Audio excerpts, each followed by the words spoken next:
Hello friends, welcome back to the next session on operations planning, scheduling and control. Now let's begin with our learning. In this particular session, we'll be understanding the concept of ATO scenarios. The learning objectives.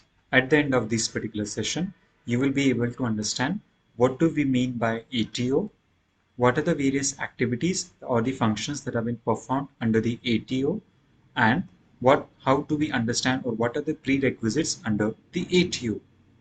Now firstly, let's understand what do we mean by ATO. ATO stands for the function as assembled to order.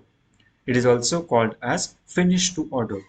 Now, this particular concept of ATO, that is assemble to order, it is a strategy which allows for placement of goods and services in a stocking point. May it be an inventory or order interface, the most effective place of this spot for a product structure. So in this case, the assemble to order, it identifies or it deals with how do you assemble the products in order to see that whenever the order is being placed, the goods and services are made available at the easiest way or at the quickest point of time. So understanding of those particular concepts with respect to the availability of goods and services within the specified time period at the shortest time of duration is the concept of ATO.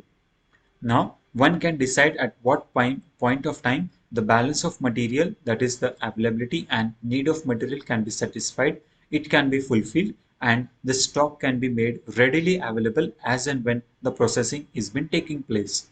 So, in the operational activity, whenever the manufacturing or processing activity it is been undertaken, it is to be seen that all those goods and services are available in the effective mode at the early stage. So, arranging of those goods and services at the early stage is the concept of assemble to order, and hence the output or the resultant of this particular concept is the goods and services are available at the quicker stage, and the organization as well as the manufacturing department is saving its time for upstreaming and downstreaming activities.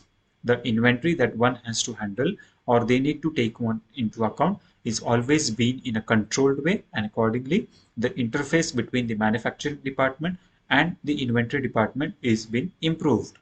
Now, what does ATO, that is assemble to order, provides? The assemble to order activity provides for downstreaming the input and output interfaces. So, the interface between the input and output with respect to the inventory and the operations department, it has been increased, improvised, and hence the quality and quantity of product with respect to the availability of goods and services, communication between those two departments gets increased. The lead time to the customer. So when the goods and services are being manufactured in the effective way, the movement of the goods and services is being specified for a specified time duration. It has been conducted as and when it is been required. The lead time or the waiting time of the customer, it reduces, and hence it saves the time of the organization as well as it saves the time of consumer. Availability check. The various availability check can be provided or it can be undertaken with respect to the concept of applying the ATO scenario, that is assemble to order. So whenever the goods are being assembled, one can easily identify, one can easily check that whatever action is being initiated, whether it is being completed in the specified time period or not. The time for the processes. At here, in this case, the time for each and every activity or process is being undertaken as and when the need arises. So when there is a specified time period for a particular concern, it takes into account that all the activities are being conducted in the specified deadline or in the specified timeline, and accordingly the activities or the series of activities is being completed. The upstreaming of the input and output interfaces. So as we have seen the concept of downstreaming, in the same case the upstreaming activities, that is with respect to the reverse engineering, the movement or the transfer of the goods and services right from the output department to the inventory department, or maybe it to the inventory to the output department, from the customer to the manufacturer, or from the manufacturer to the consumer. It is always been in a coordinated way, and hence there is a proper consult or proper relation between the upstreaming as well as the downstreaming. The concept or the applicability of ATO provides flexibility in the organization. So whenever and in whatever sense the goods and services are being required, all those goods and services are being provided in an effective way with respect to the changes in the quantity, quality, and the amount or the procedure of goods and services. Speed and helps reducing the waste. So here in this case, when a specified timeline is being provided for conducting of those activities, in that particular case, the reduction of waste is essentially possible because once the activity are been streamlined, if they have been organized in an effective way, then accordingly it leads to reduction of waste and accordingly the speed of the work is also being increased. And lastly, the agile and lean at the same time. So here in this case, when all the activities are being done in a planned way, then accordingly the agile activity are being reduced and the lean time of a machinery is always being utilized. And hence all the activities that have been conducted under the ATO scenario are of an effective nature. Now let's understand the ATO or MTO business that is into existence.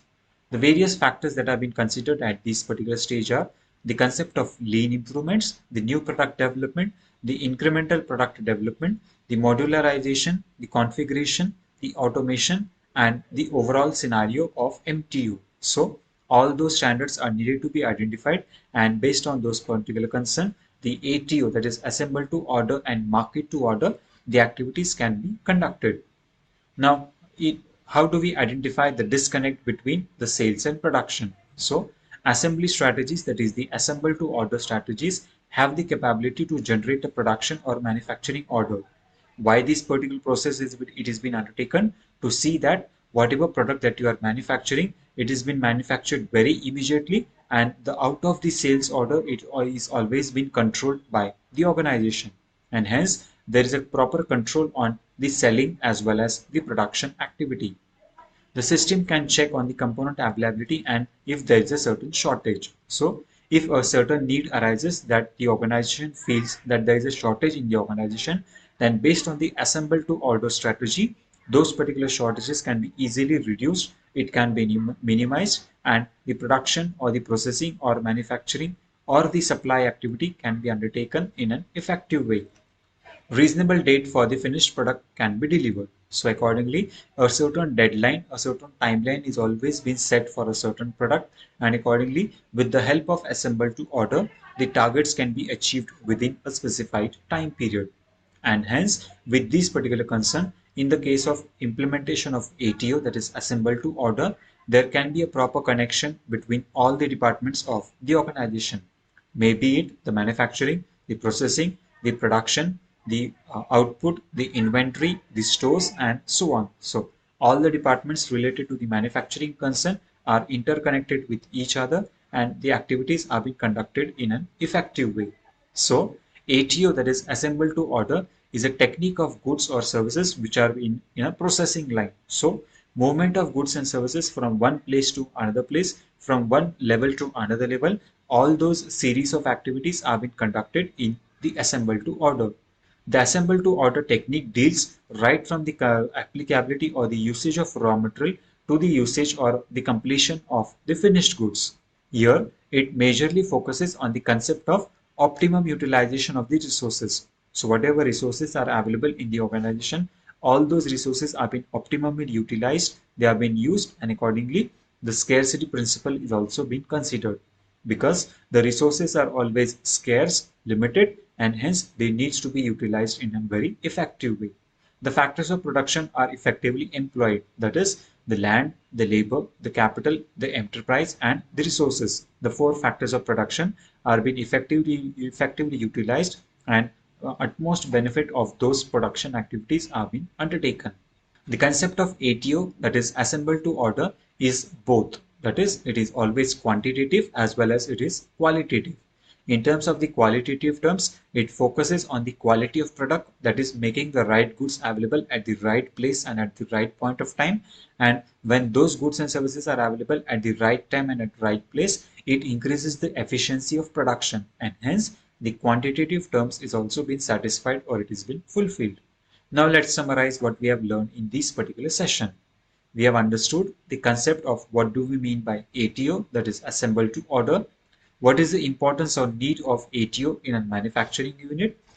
What are the various activities that have been performed under ATO? And lastly, what what are the various activities that is under organization is been undertaking with respect to the MTO and with respect to the ATO. So that's all for the today's session. I hope you must have enjoyed the learning. Thank you.